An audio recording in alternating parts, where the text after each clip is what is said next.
Bom dia para todos, para todas. A gente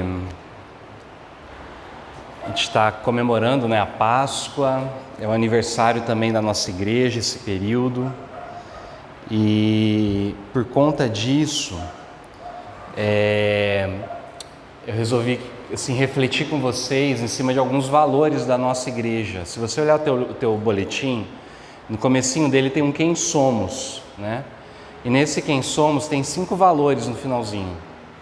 Então, a cada domingo a gente está refletindo em cima de um dos nossos valores. São coisas que são importantes para a gente, que tem a ver com a nossa identidade quanto igreja. Domingo passado eu falei sobre o valor número 3, que é priorizar o discipulado. E hoje a gente vai falar sobre o primeiro valor, que é o priorizar quem precisa de um novo começo. E para isso a gente vai ler um texto que está em Marcos, capítulo 2, do verso 13 ao 17. Eu queria pedir... Bia, você pode ler para a gente? Por favor? Isso. De novo, Jesus foi para junto do mar, e toda a multidão vinha ao encontro dele, e ele os ensinava. Quando ia passando, viu Levi, filho de Alfeu, sentado na coletoria, e lhe disse: "Siga-me." Ele se levantou e o seguiu. Achando-se Jesus à mesa, na casa de Levi, estavam junto com ele e com os seus discípulos muitos publicanos e pecadores, porque estes eram muitos e também o seguiam. Os escribas dos fariseus, vendo Jesus comer em companhia dos pecadores e publicanos, perguntavam aos discípulos dele: "Por que ele come e bebe com os publicanos e pecadores?" Tendo ouvido isto, Jesus lhes respondeu: "Os sãos não precisam de médico, e sim os doentes. Eu não vim chamar os justos, e sim pecadores." Essa é a palavra de Deus. Obrigado, Bia. Vamos orar de novo, Pai? Abençoa essa palavra e fala conosco, meu Deus, que o Senhor possa ajudar a gente a entender aquilo que o Senhor tem para nós nessa manhã. Em nome de Jesus. Amém. Gente, hoje eu quero conversar com vocês então sobre a prioridade de Jesus, em primeiro lugar, e depois a gente vai falar sobre a prioridade da religião e aí a nossa prioridade quanto igreja. Então, em primeiro lugar, a prioridade de Jesus. O Evangelho segundo São Marcos é um dos evangelhos mais curtos que tem, mais rápidos, mais sintéticos. Marcos não tem grandes discursos, você não vê Jesus, trazendo grandes ensinamentos. Marcos é muito dinâmico, é cheio de encontros. E nesses encontros você vai ter confrontos, ora com os religiosos, ora com, o poder do mal, né? Tem muito exorcismo em Marcos, as curas. E como esse relato ele é bem sintético, bem resumido, se a gente não tomar cuidado, a gente perde alguns detalhes, né? Porque ele acaba sintetizando muita coisa em poucas palavras. Então, nesse sentido, eu queria destacar a palavra, o versículo 13, né? De novo, Jesus foi para junto do mar, e toda a multidão vinha ao encontro dele, e ele os ensinava. Eu queria destacar essa palavra multidão. Por quê? Porque Jesus ele começa a atrair uma multidão, uma turba, uma massa, né? E na multidão cabe todo mundo, não é isso? Na multidão vem tudo. Vem homem, mulher, vem não binário, vem branco, preto, pardo, índio, rico, pobre, direita, esquerda, trazendo para os dias de hoje, né? Cristão, espírita, ateu, todo mundo cabe na multidão. Acho que a gente podia pensar, por exemplo, num grande festival, né? Tipo um Rock in Rio, um Lollapalooza, tem de tudo, tem todo mundo, está todo mundo misturado, né? E segundo o texto, dentro dessa multidão, Jesus atrai muitos publicanos e pecadores. Verso 15, estavam junto com ele, com seus discípulos, muitos publicanos e pecadores, porque estes eram muitos e também o seguiam. Publicanos eram cobradores de impostos. Cobrador de imposto nunca foi muito bem quisto, né? em nenhuma época. Mas naquela época e naquelas circunstâncias que eles estavam vivendo debaixo de uma guerra, né? um império que veio, que dominou aquela sociedade, essa era uma das condições mais odiadas que tinha dentro do judaísmo daquela época. O publicano, ele era odiado, ele tinha uma reputação muito baixa por vários motivos. Eles eram considerados impuros. Impuros socialmente porque eles apoiavam o Império Romano. Impuros moralmente, porque eles tinham a fama de extorquir para si uma parte daquilo que eles cobravam. Impuros ritualmente, porque como eles estavam toda hora em contato com os estrangeiros, pagãos, eles não podiam nem participar das coisas dentro do templo. Diz que o dinheiro de um publicano não era nem aceito como oferta dentro do templo, né? De tão bem mal visto que ele era, né?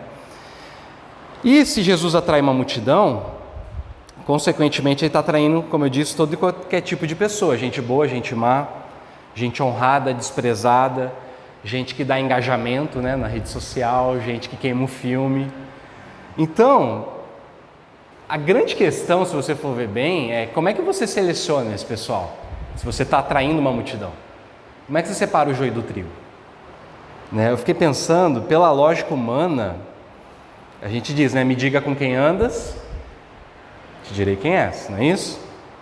Nenhuma mãe, nenhum pai, sei lá, vê o filho andando com má companhia, vai ficar tranquilão, não é isso? Vamos ser sinceros, pela lógica humana, você não vai ver uma criança chegando e falando assim, mãe, vou sair. Ah, com quem que você vai? Ah, vou ali com os moleques da biqueira. Ah, tá bom, volta tarde não. Não existe isso. Então, eu fiquei pensando assim, né?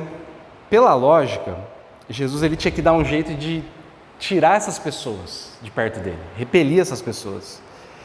Se ele tivesse relações públicas, né, que controlasse as redes sociais dele, ele ia falar assim, Jesus, vem cá, vamos conversar. Cara, você está atraindo um pessoal zoado, que vai queimar teu filme, você vai começar a perder seguidor, o pessoal vai te cancelar, você precisa fazer alguma coisa.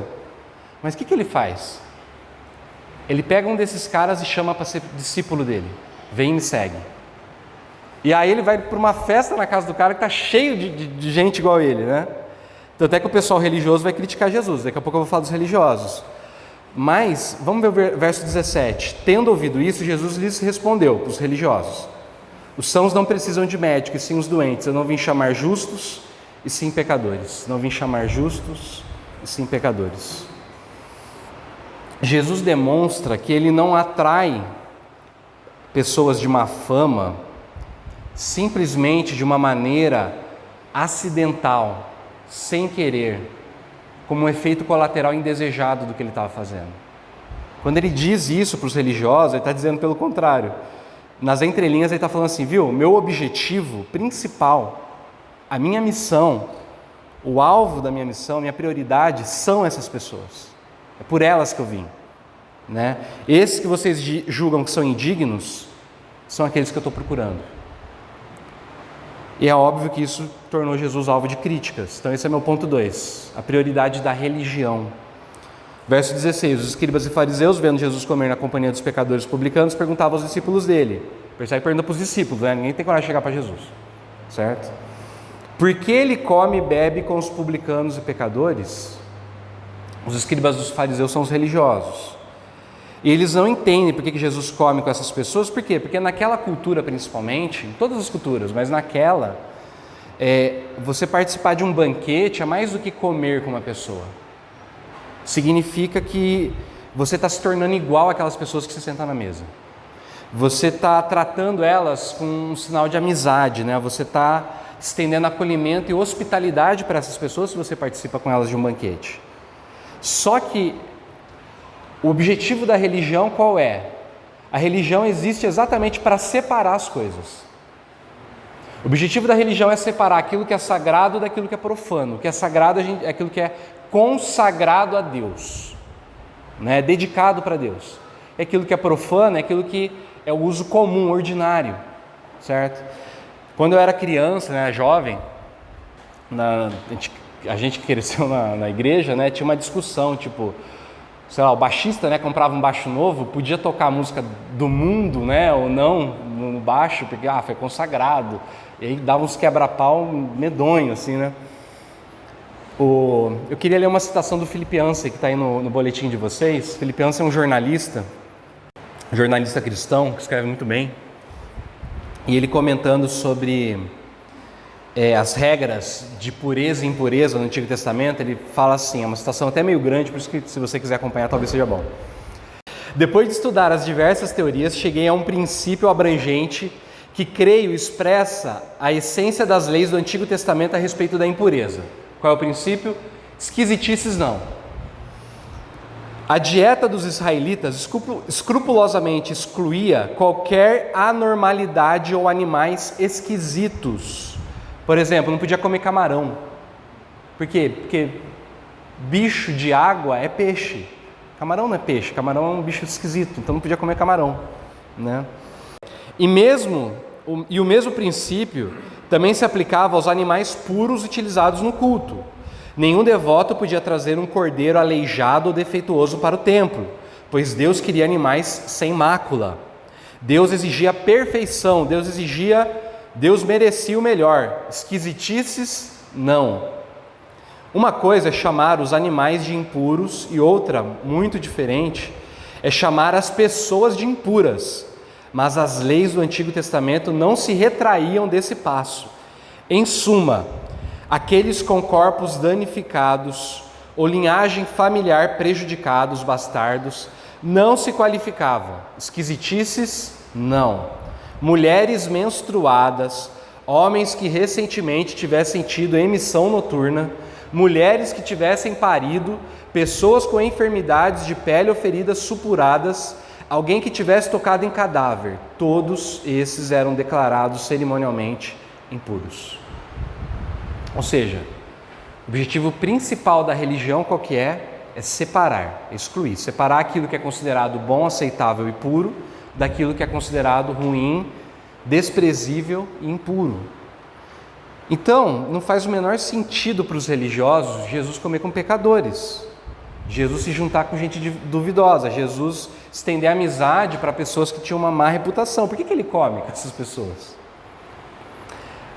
Agora, é muito fácil a gente olhar para esse texto antigo e a gente, sei lá, fazer uma análise mais racional e tal, mas vamos tentar trazer para perto? Quem são os publicanos e pecadores do nosso tempo? Quem são as pessoas que a religião olha e diz, esquisitice não, vocês não.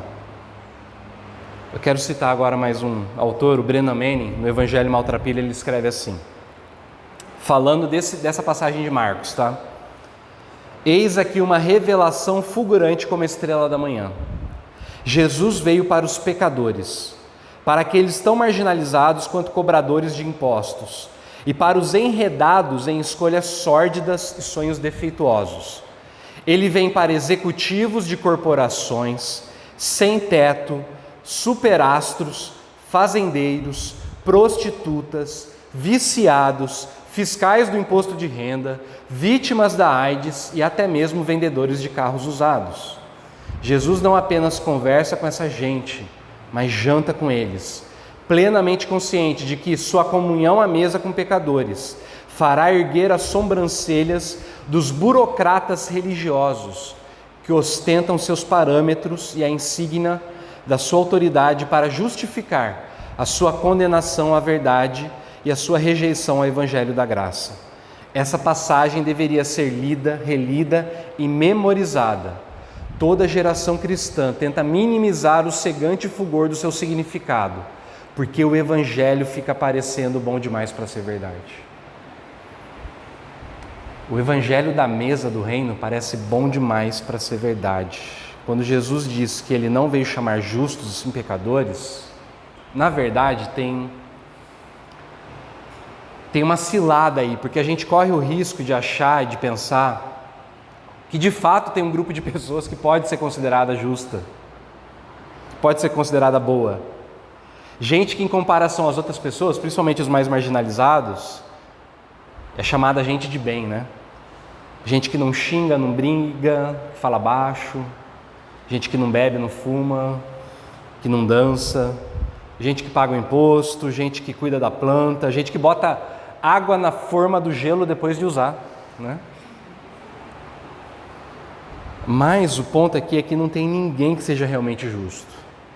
Salmo 14 já diz isso, foi o texto que a gente leu, né? Que depois Paulo vai retomar esse texto lá em Romanos 3, para enfatizar que tem alguma coisa no ser humano que faz com que todos nós sejamos inclinados para o mal. E talvez você pode pensar, poxa, pastor, mas isso daí é meio trágico, né? Meio, sei lá, meio negativo demais. É interessante, né? A maioria dos humanistas do começo do século XIX, eles acreditavam que a humanidade estava assim, tão avançada, a gente estava indo num caminho tão bom, que a gente ia ser capaz de superar qualquer coisa.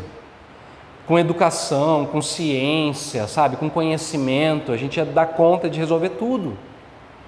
Tem uma citação aí do A.G. Wells, que ele escreveu em 1937. Olha o que ele escreve em 37, guardem esses números, tá? Em 1937 ele escreve assim: será possível duvidar de que atualmente a nossa raça tornará realidade nossas mais ousadas ideias, conquistará a unidade e a paz, e nossos filhos viverão em um mundo mais esplêndido e agradável que qualquer palácio ou jardim de que se tem conhecimento, adquirindo cada vez mais força em um círculo cada vez maior de conquistas?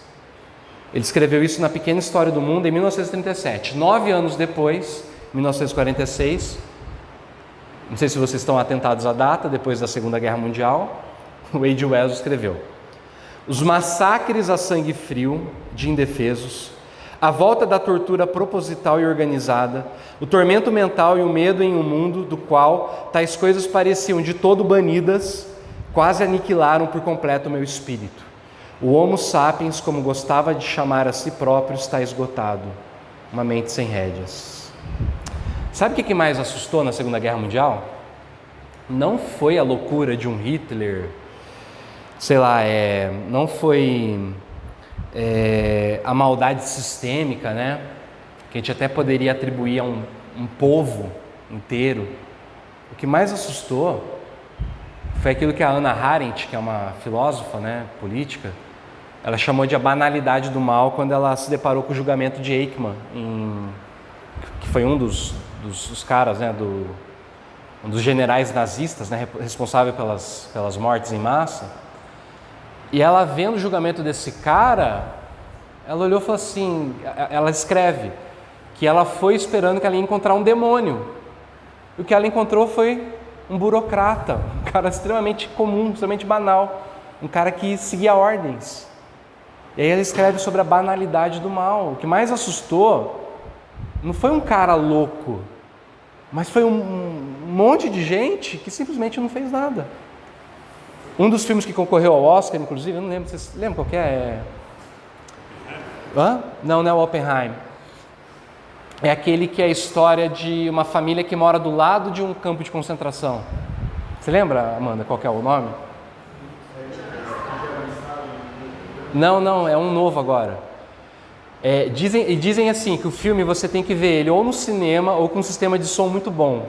Porque o filme é extremamente banal. É o dia a dia de uma família, classe média, que cuida da planta, que vai nadar e tal. Mas qual que é o lance? O segredo do filme é que lá no fundo você escuta o grito de desespero das pessoas, né?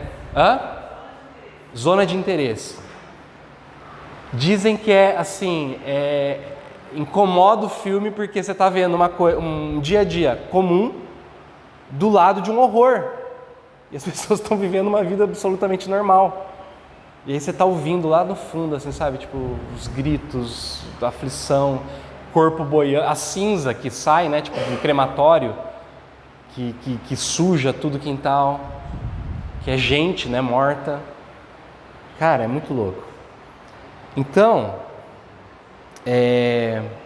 se a gente olhar de perto, é isso que Jesus está mostrando.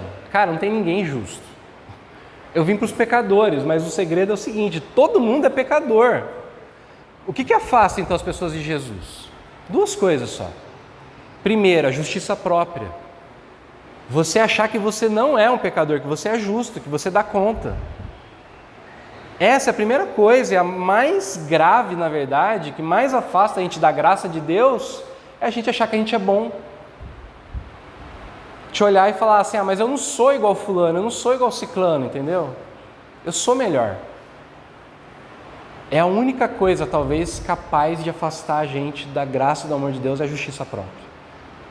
Por que Jesus fala que as meretrizes, as prostitutas e os publicanos estão passando na frente dos religiosos? Porque a gente que está tão quebrada, que sabe que não dá conta. Agora, tem outra coisa também. Às vezes você vive uma vida tão liberal e tão pecadora, vamos dizer assim, que você olha e fala assim, poxa, mas eu não sou digno. Tem um amigo que eu canso de chamar para vir aqui na igreja, ele fala assim para mim, pô, mas eu sou maconheiro. Eu falo, não tem problema, vem fumando maconha. Mas a pessoa, ela acha que ela não é digna de estar aqui porque ela faz isso, faz aquilo, entendeu? E não, tipo, cara, a mesa está aberta para todo mundo. Vem do jeito que você está. Vem do jeito que você está. O Philip Yancey, não está aí no boletim, mas ele fala assim, ó. A aproximação de Jesus das pessoas impuras consternava seus compatriotas e finalmente ajudou a crucificá-lo. Em essência, Jesus cancelou o grande princípio do Antigo Testamento, esquisitices não, substituindo por uma nova regra da graça. Todos nós somos esquisitos, mas Deus ama a gente mesmo assim. Todos somos esquisitos. Se olhar de perto, todo mundo é esquisito. Mas Deus ama a gente desse jeito. Então, qual que é o meu terceiro ponto? A nossa prioridade quanto igreja. Se a pregação de Jesus atraía pessoas não religiosas, se a pregação de Jesus atraía pessoas que os não religiosos se ofendiam, e as nossas igrejas não fazem o mesmo, será que não tem alguma coisa errada, hein? O Tim Keller fala assim, está aí no teu boletim, os tipos de excluídos que Jesus atraía não são atraídos pela igreja contemporânea, mesmo as mais progressistas. Tendemos a atrair pessoas conservadoras, convencionais e moralistas. Os liberais e libertinos ou os marginais humilhados evitam a igreja. Tal fenômeno só pode ter um significado. Se a pregação de nossos ministros e o serviço de nossos paroquianos não tem o mesmo efeito sobre as pessoas que Jesus tinha, então provavelmente não estamos proclamando a mesma mensagem de Jesus. Gente, eu confesso para vocês que eu estou com medo muito grande de que à medida que a nossa comunidade, a nossa igreja, a gente ainda é um projeto de plantação, à medida que a gente está tomando forma, eu tenho medo de que a gente comece a se fechar para os pecadores e os excluídos. E é por isso que eu estou trazendo essa reflexão hoje. A nossa prioridade é quem precisa de um novo norte. A gente tem que se abrir. A gente tem que se esforçar para isso. Porque a tendência da gente se isolar, a gente se excluir, a gente ficar nessa panelinha do tipo Shining Happy People Laugh, né? Ou então, somos um pequeno povo muito feliz, como tinha um cântico antigo, é muito grande. Mas nós somos discípulos de Jesus. O discípulo faz o quê? O discípulo imita o mestre.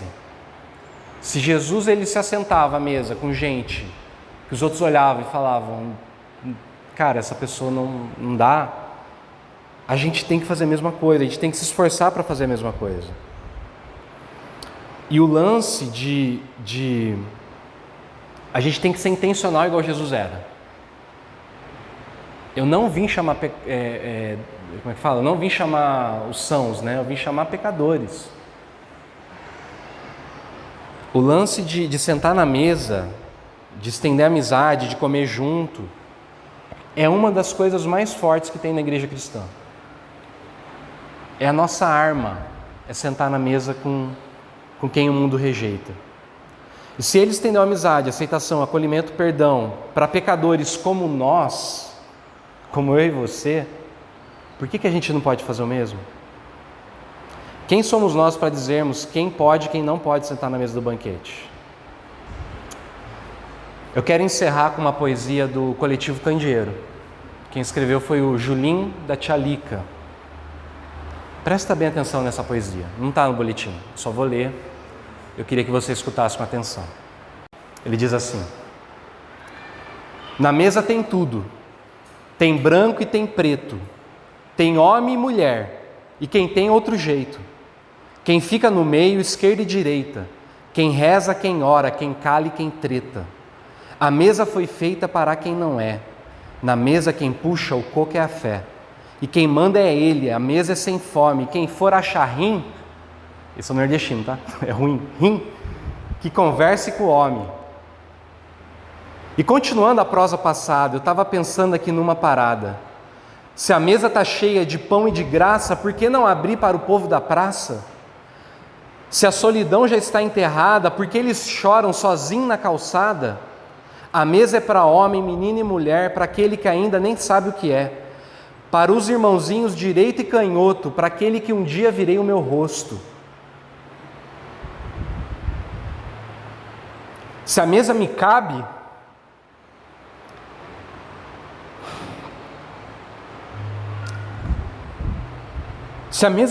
então cabe você.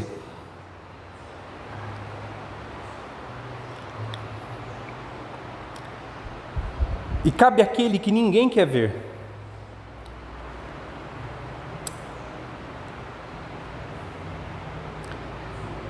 De braços abertos, vem cá receber quem o dono da festa acabou de trazer.